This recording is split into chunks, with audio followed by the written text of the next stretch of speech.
Can you see it? Here. I tried.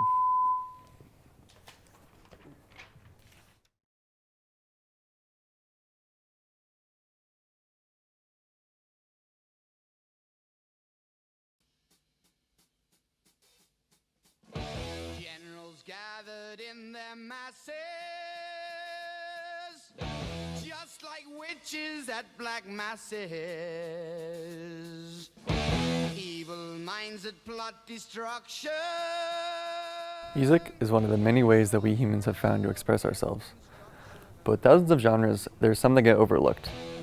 One band that created its own genre is Black Sabbath, a group of 4 guys coming from the streets of Birmingham, England, looking to escape their lives of factory work through their musical talent.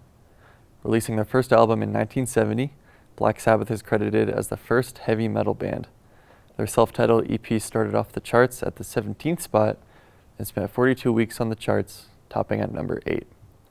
Though the numbers may not sound too impressive, the wave that Black Sabbath had created in the music industry would create ripples that are still being felt today.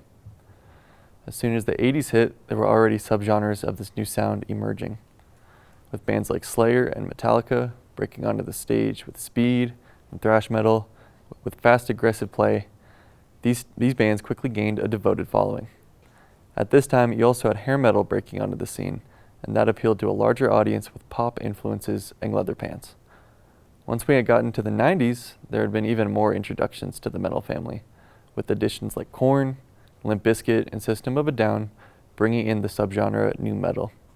These bands had added influences from rap, electronic music, and alternative rock, and this style of metal appealed more greatly to the younger generation of the time.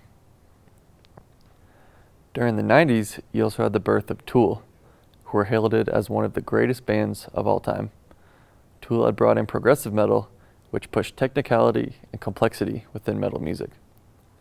Breaking into the 21st century, you had bands split into even more subgenres by introducing metalcore and gen into the family, with bands like After the Burial, Parkway Drive, and many more bringing in a mix of aggression and technicality into the genre, while also incorporating elements from hardcore punk and progressive metal. Now in the 2020s, we have bands that are pushing the boundaries even more, with blast beats and breakdowns, with subgenres like deathcore and symphonic metal, which blend classical string instruments with guttural vocals. Metal is an ever-evolving genre that has many influences and cornerstones in its time, and it's all thanks to 4 guys from England.